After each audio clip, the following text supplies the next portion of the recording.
بسم اللہ الرحمن الرحیم۔ السلام علیکم۔ امید کرتی ہوں کہ آپ سب خیر و عافیت سے ہوں گے۔ اللہ تعالیٰ آپ سب کو اپنے حفظ و ایمان میں۔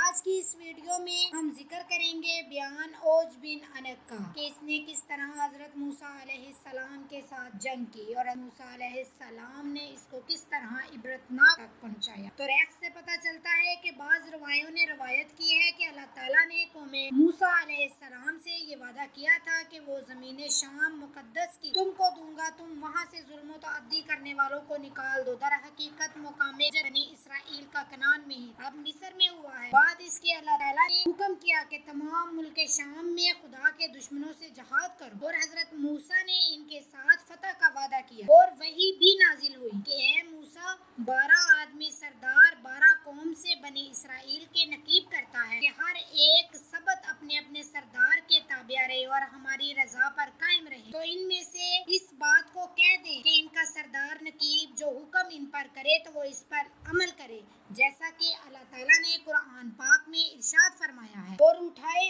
ہم نے ان میں 12 سردار، پس حضرت موسیٰ علیہ السلام ان سب کو ہمراہ لے کر جب کنعان میں گئے اور اپنے نقیبوں کو شام کے اطراف میں بھیجا تاکہ ان پر ظلم اور جبر لوگوں کا حال معلوم کریں۔ جب وہ لوگ وہاں گئے اور وہاں سے کچھ حالات معلوم کیے تو وہاں ایک بہت بڑے قد و قامت والا انسان بھی دیکھا جو سمندر کی تہہ میں مچھلی پکڑ کر لاتا تھا، اور اپنی لمبائی کے سبب وہ سورج کی تپش سے بھون کر کھا جاتا۔ ایک روایت میں ہے کہ حضرت نوح علیہ السلام کے طوفان سے یہی شخص بچا تھا، اور ایسا دراز قد تھا کہ سمندر کے پانی میں بھی وہ ڈوب نہ سکتا تھا۔ اتنا بڑا لمبا جوان تھا اور اس کی عمر 3500 برس کی ہوئی، یعنی وہ شخص حضرت آدم علیہ السلام کے زمانہ سے لے کر حضرت موسیٰ علیہ السلام کے زمانہ تک زندہ رہا۔ پس اوج بن عنق نے حضرت موسیٰ علیہ السلام کے 12 سرداروں کو دیکھ کر پوچھا کہ تم کہاں سے آئے ہو، کہاں جاؤ گے؟ پھر انہوں نے اپنا حال بیان کیا۔ اس کے بعد اوج بن عنق نے ان سب کو پکڑا اور اپنی ازار میں لے کر اپنی بیوی کو دکھانے کے لیے لے گیا، اور اپنی بیوی سے کہا دیکھو یہ سب میرے ساتھ لڑنے کے لیے آئے ہیں۔ یہ کہہ کر زمین پر رکھ کر کہا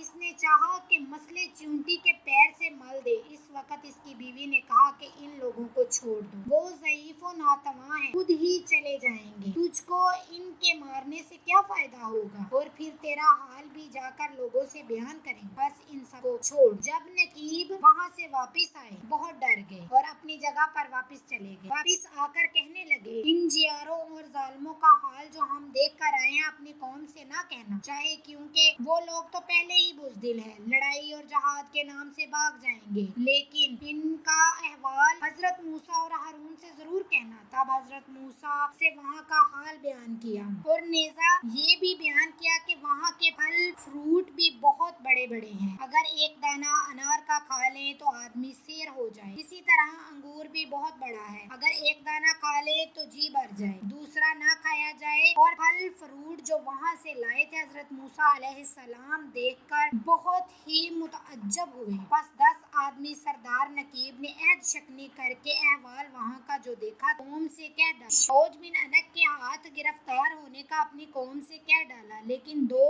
شخص یعنی یوشع اور کالوت نے عہد شکنی نہ کی۔ یہ خبر سن کر بنی اسرائیل نے چاہا کہ جہاد میں نہ جائیں، تو پھر حضرت موسیٰ علیہ السلام نے فرمایا اے لوگو تم مت گھبراؤ اور نہ جہاد سے بھاگنے کی کوشش کرو، میرے ساتھ اللہ تعالیٰ نے وعدے نصرت فرمایا ہے اور فرمایا ہے کہ میں تمہیں ان کافروں پر فتح دوں۔ مگر قوم موسیٰ علیہ السلام نے حضرت موسیٰ علیہ السلام سے کہا۔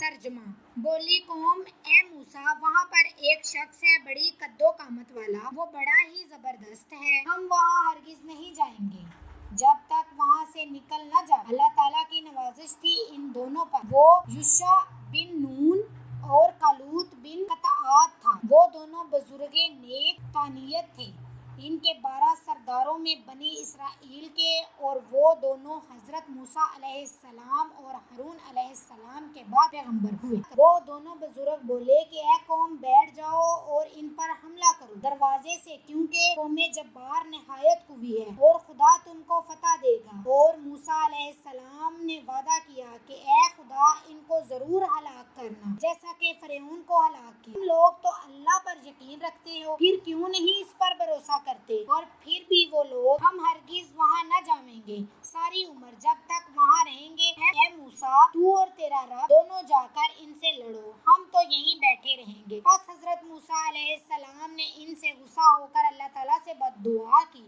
ترجمہ: بولے موسیٰ، اے رب، میرے اختیار میں نہیں مگر میری جان اور میرا بھائی، سو تو جدائی کر دے ہم میں اور بے حکم لوگوں میں۔ قصہ یہ ہے کہ اللہ تعالیٰ نے بنی اسرائیل سے فرمایا کہ جہاد کرو، جبار سے ملک شام چھین لو، پھر ہمیشہ کے لیے وہ ملک تمہارا ہوگا۔ حضرت موسیٰ نے 12 شخص کو بنی اسرائیل کے 12 قبیلے پر سردار کیا اور ان کو ملک شام میں بھیجا، اس ملک کی خبر لائیں۔ چنانچہ وہ خبر لائے تو ملک شام کی بہت بیان کی۔ وہاں مسلط تھے عمالقہ، ان کی قوت زور بھی بیان کیا۔ پس حضرت موسیٰ علیہ السلام نے ان سے کہا کہ تم قوم کے پاس بھی ملک ہی بیان کیجیے اور قوت دشمنی مت بیان کرنا۔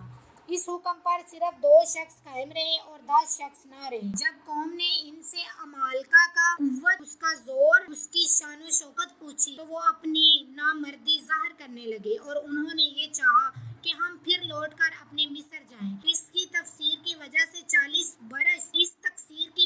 40 برس شام کے فتح میں دیر لگی اور اس قدر مدت بنی اسرائیل جنگلوں میں پھرتے رہے اور اس قرن کے لوگ سب مر گئے مگر وہ لوگ جو حضرت موسیٰ علیہ السلام کے بعد خلیفہ ہوئے، یوشع اور کالوت، ان کے ہاتھ سے ملک شام فتح ہوا۔ موسیٰ اور ہارون اپنا عصا ہاتھ میں لے کر ملک شام کو برائے جہاد روانہ ہوئے اور جب رات ہوئی تو بنی اسرائیل نے مصر جانے کا قصد کیا۔ تمام رات چلتے رہے، صبح فجر کے وقت دیکھا کہ جس جگہ سے کوچ کیا تھا اسی پر آ رہے ہیں۔ پھر دوسری شب کو تمام رات چلے، فجر کو دیکھا کہ جہاں سے کوچ کیا تھا اب تک وہیں ہیں۔ سمجھے کہ موسیٰ کی بد دعا ہے۔ یہ حال ہوا تب یوشع بن نون نے ان سے کہا کہ اس میدان میں ٹھہر جاؤ اور صبر کرو، استغفار پڑھو، جب تک حضرت موسیٰ علیہ السلام ملک شام فتح کر کے واپس نہ آئیں، تب تک یہیں ٹھہرے رہو۔ بات سن کر بنی اسرائیل خدا پر توکل کر کے اسی جگہ رہے اور اس جگہ کا نام ایلیا ہے جس جگہ پر یہ لوگ ٹھہرے رہے۔ اس میں 12 اسباط بنی اسرائیل اور 6 لاکھ آدمی حضرت موسیٰ علیہ السلام کی بد دعا سے 40 برس محجوس رہے اور وہاں سے نکل نہ سکے، اور وہ تہہ درمیان فلسطین اور اردن اور مصر کے ہیں، اور اس درمیان تیہ کا طول 36 کوس ہے اور عرض 18 کوس۔ حضرت موسیٰ علیہ السلام جب نزدیک شہر اوج کے گئے، لوگوں کا محب شکل دیکھ کر ڈر گئے اور حافظ حقیقی کو یاد کر کے آگے بڑھے۔ جب اوج بن انک نے ان کو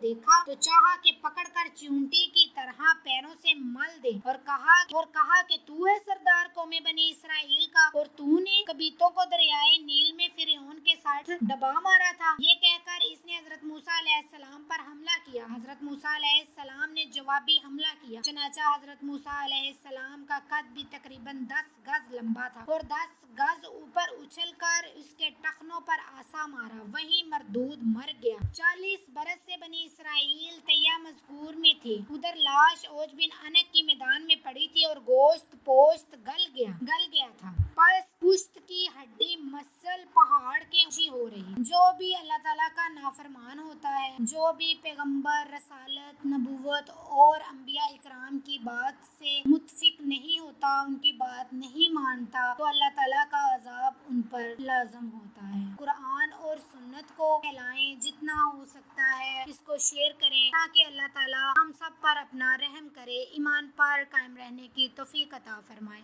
اللہ تعالیٰ آپ کو بھی اور مجھے بھی اپنے حفظ و ایمان میں رکھے اور نماز قائم کرنے کی توفیق عطا فرمائے۔ جزاک اللہ خیر۔ اللہ حافظ۔